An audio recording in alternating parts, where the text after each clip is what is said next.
Валентина Трудникова в аптеку пришла за лекарствами мужу. Каждый месяц он бесплатно получает несколько упаковок препаратов по федеральной льготе. Мысль об отказе от соцпакета супругам даже в голову не приходила. Ведь на медикаменты ему необходимо около 2000 рублей в месяц, а компенсация соцпакета в этой части всего 800 рублей. Сестра Валентины Александровны, напротив, никак не может определиться. То берет живые деньги, то хочет вернуть соцпакет. Она, видимо, не так болеет, может, получает такие лекарства не подороже, а вот подешевле получает лекарства. Но иногда говорит, что может и можно это самое, придет к нам, а может обратно встать, потому что все-таки дорогие сейчас лекарства. По статистике, сегодня в коме права на федеральную льготу имеет 83 тысячи человек. Соцпакет использует только четверть. Остальные предпочли живые деньги. Причем очень многие об этом жалеют. Возраст дает о себе знать. И хворь, которая раньше казалась не очень серьезной, вдруг начинает обрастать сопутствующими недугами, которые требуют дорогостоящего лечения. По словам фармацевтов, такие покупатели приходят к ним очень часто и платят за лекарства много больше 1000 рублей. Между тем, вернуть льготу они могут только через год. За 1000 рублей он может их не купить, потому что на рынке препараты имеют разные цены. В аптеках они бывают иногда разнятся, да. И, естественно, в течение своего хронического заболевания он может себя не обеспечить данными препаратами, которые он хотел бы купить за деньги. На 1000 рублей он может не уложиться.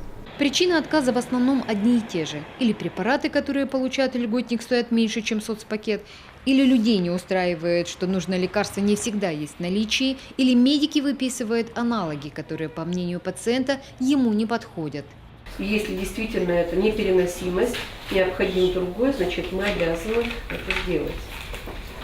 Поэтому здесь просто мы должны довести до больных, что вот такая практика существует во всем мире. Есть дженерики, то есть препараты, которые аналогично повторяют ту же формулу, собственно говоря. В региональном министерстве здравоохранения не отрицают. Перебои с поставкой льготных лекарств действительно бывают. Такое происходит, когда затягивается проведение аукционов. Кроме того, благодаря тем же льготникам порой на закупку препаратов не хватает средств. У нас 83 тысячи льготников. Стоимость рецепта 804 рубля. Если все бы сохранили право, то 83 тысячи надо умножить на 804 рубля, стоимость одного рецепта, и на 12 месяцев.